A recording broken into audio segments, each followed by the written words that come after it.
Après avoir déménagé dans une nouvelle maison, la fillette de 7 ans a vécu une expérience inquiétante. Son chat a disparu. Elle, si jeune, n'était pas une experte en chats et ne savait même pas que, bien souvent, ces coquins faisaient ce genre de choses. Ils cherchent à se cacher lorsqu'ils se trouvent dans un nouvel environnement inconnu. C'est une stratégie simplement pour prendre leur temps et ensuite explorer les nouveautés, à leur propre rythme. Et c'est ce qui s'est passé ce jour-là. Mais cela remonte à très longtemps. Je ne sais même pas si c'était l'été ou s'il faisait froid. Je sais que la petite aux cheveux roux et aux yeux verts expressifs a d'abord fait le tour de la maison, puis elle est sortie dans la rue à la recherche de son animal en l'appelant par son nom. Alors, de manière très indépendante et proactive, elle s'est aventurée plus loin, demandant aux voisins si quelqu'un avait vu son petit animal coloré, le décrivant comme poilu et demandant de l'aide pour le retrouver. C'est ainsi qu'elle fit la connaissance d'une certaine fille du voisinage, celle qui deviendrait sa compagne inséparable d'enfance et sa meilleure amie à l'adolescence. Et elles étaient loin de se douter de ce que le destin leur réservait pour les unir à jamais. Je suis Marcos Campos, soyez tous les bienvenus. Et j'ai commencé l'épisode d'aujourd'hui en racontant le moment où Michel Yvette-Avila a rencontré Karen Severson.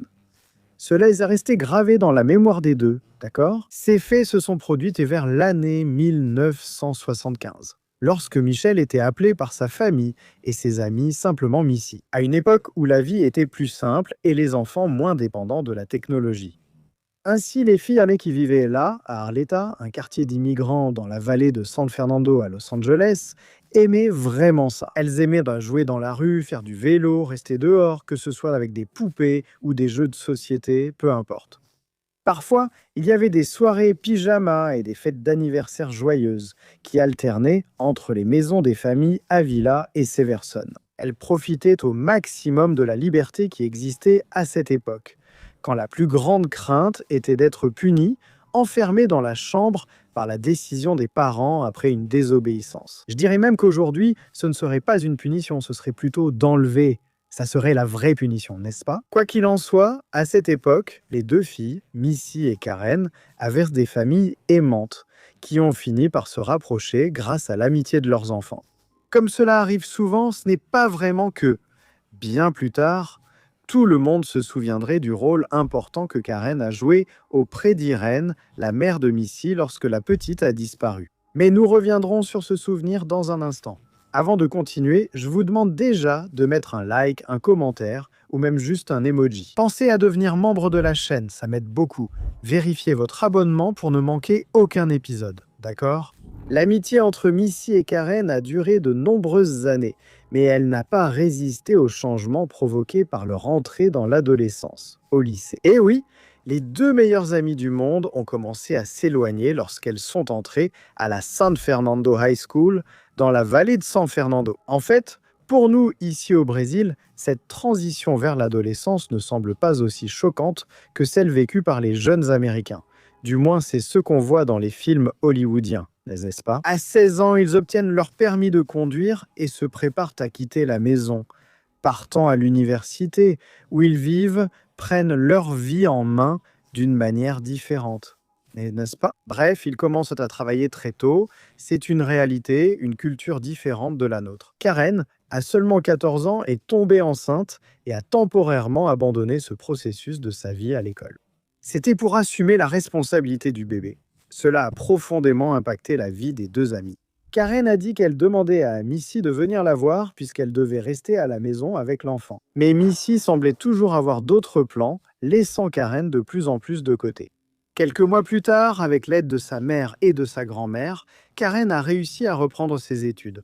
Mais l'expérience d'être mère si jeune a laissé des marques émotionnelles évidentes. 3 ans plus tard, en 1985, alors qu'elles avaient toutes les deux 17 ans, cette distance entre elles était déjà impossible à ignorer. Missy était l'une des filles les plus populaires de l'école, et cela dérangeait beaucoup de monde, surtout Karen, sa meilleure amie d'enfance. Pour Karen, c'était un double coup dur. Le fait que Missy soit beaucoup plus populaire qu'elle et que Missy s'amuse avec des garçons au lieu de passer du temps avec Karen.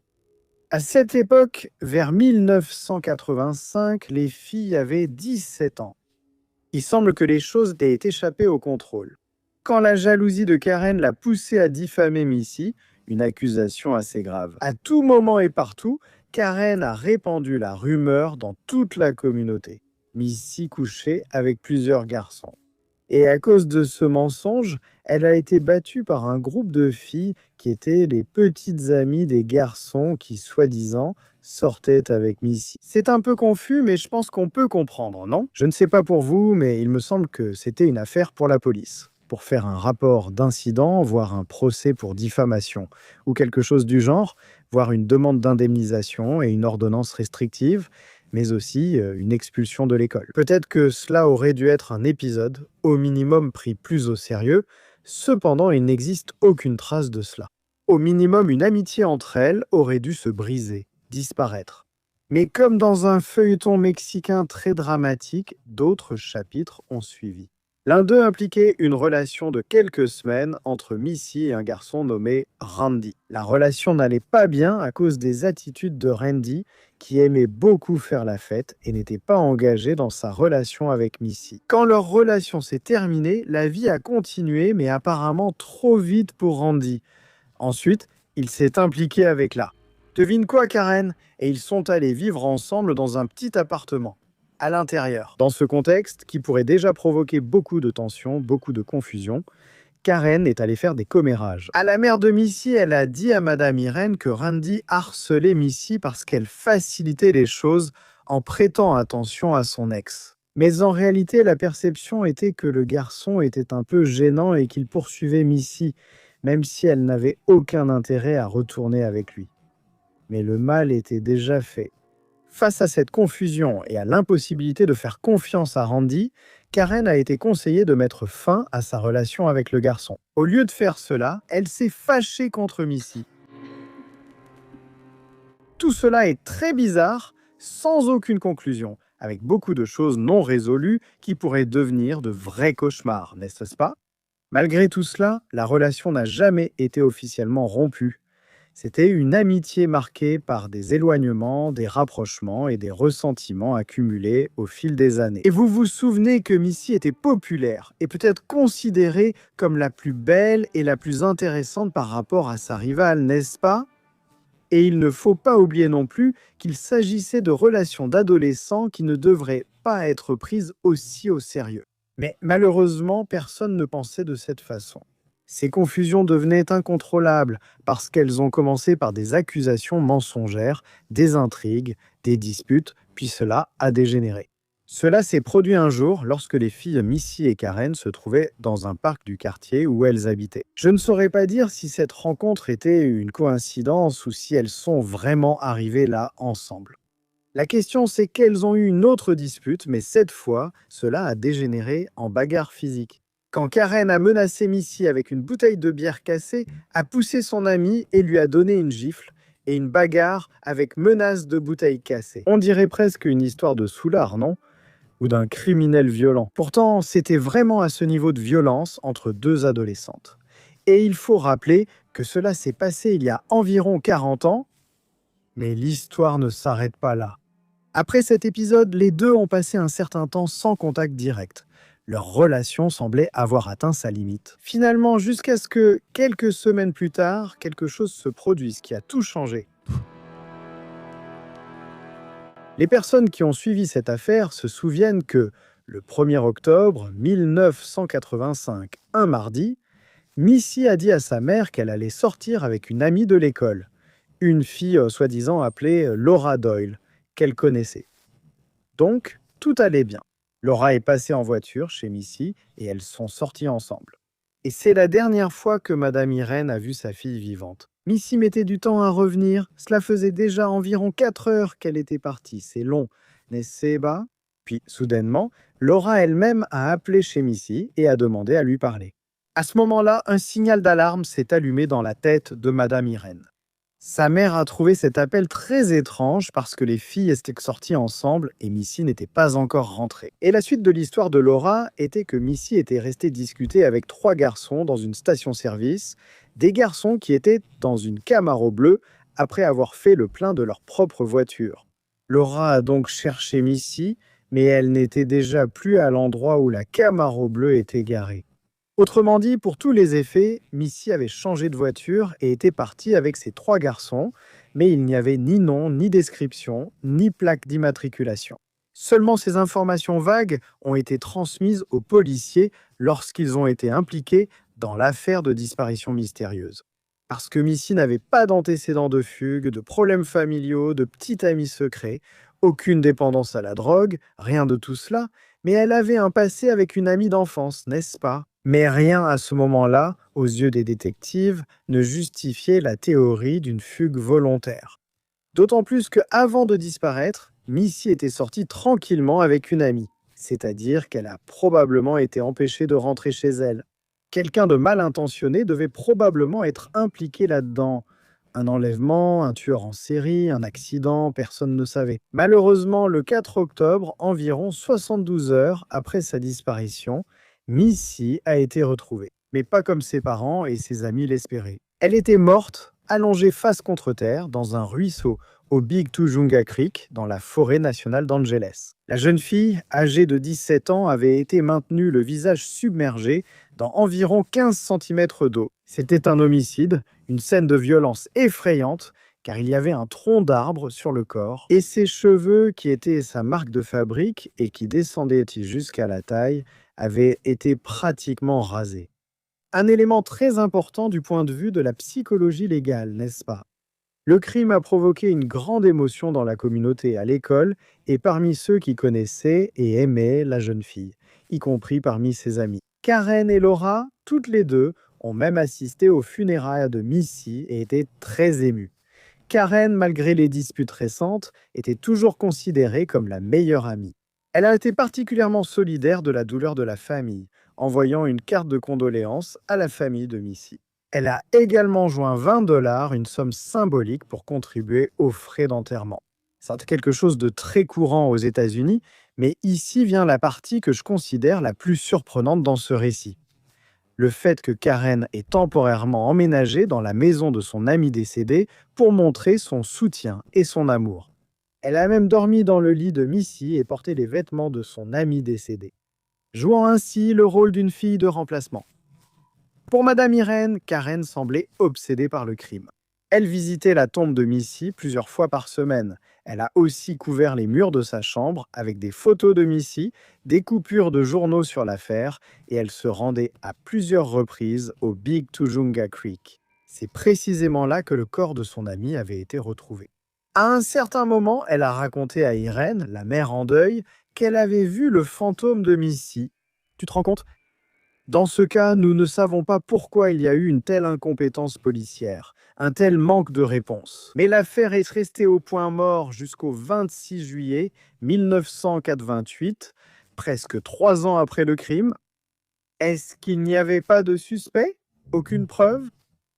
Bref, beaucoup se souviennent de ce jour de 1988, où apparemment sortie de nulle part, une jeune femme nommée Eva Chirumbolo, qui n'était même pas apparue ici jusque-là, a parcouru environ 100 km depuis chez elle jusqu'à un commissariat de police et a présenté un récit étrange. J'aurais aimé avoir le courage et la force de dire « Eh, ça suffit » et de voir ce qu'il faisait et d'y mettre un terme. Je ne sais pas pourquoi je ne l'ai pas fait. J'avais seulement 17 ans, mais si je pouvais, je changerais cela aujourd'hui. Eva, c'est cette jeune femme qui, ce jour-là, a raconté à la police les faits qui ont expliqué le meurtre de Michel, ou Missy, Avila. Et les détails sont encore choquants aujourd'hui, après tant d'années et après avoir connu d'innombrables histoires similaires, ils restent tout de même choquants. Elle savait tout parce qu'un jour, des années auparavant, 2 camarades lui avaient raconté les événements. Mais comme dans le scénario d'un film policier, sans aucune créativité, je dirais, lorsque les criminels sont les personnages déjà inclus dans l'histoire, depuis le début. Les meurtrières de Missy étaient ses 2 soi-disant amies, Karen Severson, la voisine et amie d'enfance, et la stupide Laura Doyle, qui l'a invitée à sortir et lui a proposé de la raccompagner, la dernière de sa vie. Vous vous en souvenez bien, n'est-ce pas? C'est cette Laura qui est passée chez Missy, l'a prise, est partie en voyage, est partie faire un tour. Et soi-disant, Karen était avec elle. Ensuite, lors de cette sortie, où 3 garçons dans une Camaro auraient emmené Missy, eh bien, ce sont les 2 jeunes filles qui y sont allées. Les informations sur cette affaire se concentrent beaucoup sur cette vérité décevante, et pas sur la partie technique de l'enquête. D'accord? Il subsiste ici des questions sans réponse. Mais ce que les procureurs ont décrit en 2020, lors du procès des perverses, on peut dire, n'est-ce pas, Karen et Laura, ça ressemble à ce qu'on appelle aujourd'hui un tribunal du crime. Regardez ce qui se passe quand certaines personnes se sentent en droit d'arrêter, de juger, de condamner et d'exécuter ceux qui enfreignent les règles du trafic. Par exemple, dans ce cas-là, des règles qui n'existaient que dans la tête de ces deux-là. N'est-ce pas? Parce que dans ces cas-là, il ne s'agit pas de violation des lois constitutionnelles. Est-ce que je dois être plus clair dans cette comparaison? Karen et Laura ont monté un plan, un piège, une embuscade pour Missy afin qu'elle se rende là-bas, dans la forêt nationale d'Angeles. Là-bas, les deux ont accusé la jeune fille d'être une dévergondée, que Missy avait des relations sexuelles avec leurs petits amis et avec d'autres supposées victimes. Autrement dit, que Missy, à 17 ans, était une croqueuse d'hommes et qu'elle avait interféré et gâché de nombreuses relations des filles de l'école. Pour ces crimes, Missy a été immédiatement condamnée à mort par ses 2 camarades maléfiques. Karen et Laura ont agressé Missy et l'ont maintenue le visage dans cette flaque d'eau. 15 cm, et le temps a suffi pour que les poumons de Missy se remplissent d'eau et qu'elle meure noyée, même si le ruisseau était très peu profond, comme je l'ai dit. Ensuite, elles ont placé un tronc d'arbre sur le cadavre, un morceau de bois assez lourd pour maintenir le corps à cet endroit. Pour qu'il soit alors, quelques jours plus tard, retrouvé par d'éventuelles personnes qui passeraient par là en faisant de la randonnée dans le parc. Eh bien les gars, c'est fou de voir à quel point le sentiment de jalousie peut être cruel dans l'âme d'un adolescent, n'est-ce pas? Je pense qu'on peut donc parler un peu de ce sentiment, n'est-ce pas? Cette jalousie qui est déjà apparue ici tant de fois. La rivalité à l'adolescence concernant les compétitions entre filles, surtout en ce qui concerne la popularité auprès des garçons. Dans les années 80, les gars, on ne comptait même pas les likes, d'accord? Mais c'est à cela que se résumaient les problèmes relationnels des anciennes meilleures amies. Bon, en suivant la chronologie de l'affaire, donc quelques années se sont écoulées depuis le meurtre et nous arrivions. Donc, en 1990, lorsque les meurtrières Karen et Laura ont été jugées. Au début, elles ont été accusées de meurtre au premier degré, mais leurs condamnations ont été pour meurtre au second degré. Ce changement est survenu parce que les jurés ont déclaré qu'ils n'étaient pas convaincus que le meurtre avait été planifié et prémédité. Ainsi, les peines ont été légères, allant d'un minimum de 15 ans jusqu'à la perpétuité. En résumé, les amis, Karen Severson a été libérée en décembre 2011 après avoir purgé 21 ans et demi de prison, tandis que Laura Doyle a été libérée en décembre 2012 après avoir purgé 22 ans. Karen n'a pas perdu de temps car elle avait besoin d'être observée et admirée. Elle a accordé de nombreuses interviews, affirmant qu'elle regrettait d'avoir commis le crime. Elle a également expliqué que sa présence chez la mère de Missy en 1985, après la disparition et la mort de celle-ci, avait pour but de soutenir Madame Irene, la mère de la victime. Parce que Karen se sentait d'une certaine manière moralement obligée, puisqu'elle avait été la meilleure amie et aussi l'assassine, n'est-ce pas? Un autre objectif était de suivre de près l'enquête et de savoir en première main ce que la police découvrait. Et si elle, Laura et les complices étaient visés par les détectives? Là oui, je crois qu'il y a plus de vérité.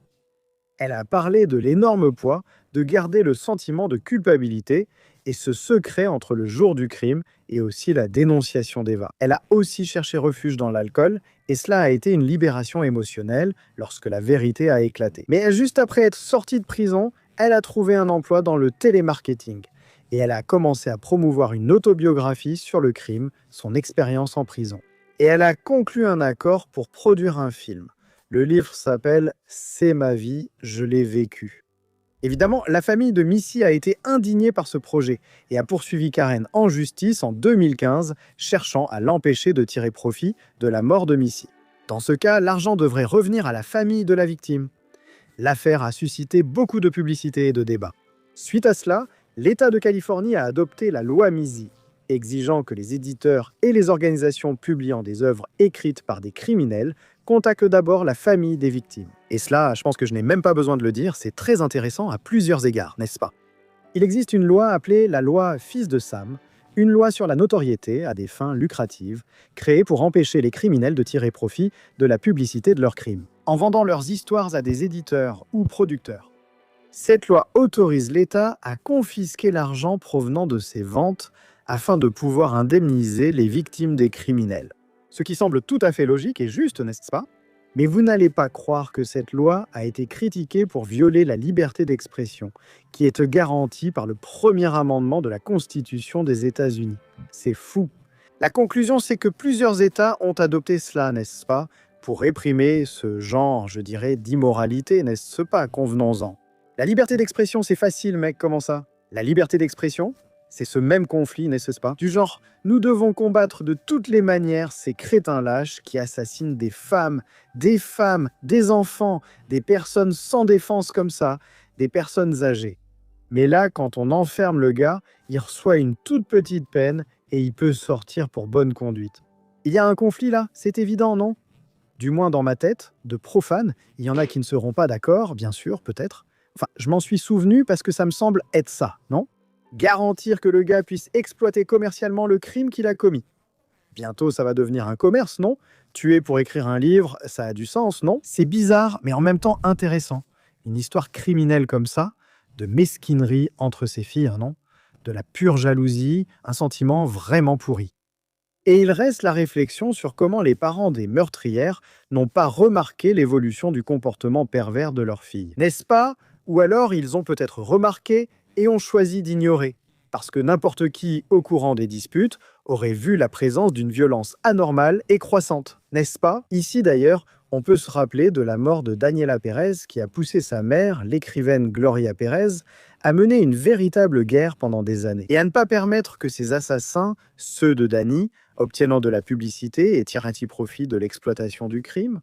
Parce qu'au milieu des années 90, alors qu'il attendait encore son procès, Guilherme de Padua, l'assassin, a écrit sa propre version des faits. Il a intitulé cette œuvre « L'histoire que le Brésil ignore ».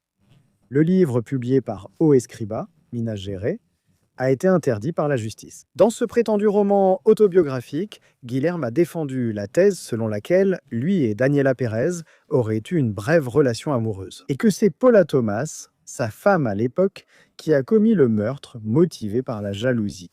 C'était juste un souvenir, mais partagez votre avis sur l'affaire de la Mississippi. Aviez-vous déjà entendu une histoire similaire? Une de plus, non? Où le cliché « la jalousie tue » a régné. Je vous remercie énormément pour votre compagnie. Un bisou du roux et à bientôt pour le prochain épisode.